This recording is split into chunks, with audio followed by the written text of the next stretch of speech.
Allah'ım bize güzel ahlak ver ya Rabbi. Dilimizi, dudağımızı cehennem kapısı etme ya Rabbi. Allah'ım kalbimizi şüphelerin, vesveselerin, evhamların, kin ve nefretin ne olur yuvası yapma ya Rabbi. Aklımızı şerrin ve şeytanın arkadaşı etme ya Rabbi. Ey merhametli olan Allah'ım, bize el verdin, elimizle cenneti tutmayı nasip eyle.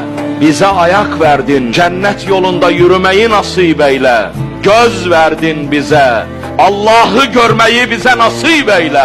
Ey güzel Allah'ım, cennette en büyük muradımızdır Zat-ı Sübhaniyye'ne nazar etmek. Vaadin vardır ya Rabbi, o gün yüzler Rabbine bakarlar buyuruyorsun ayeti kerimede.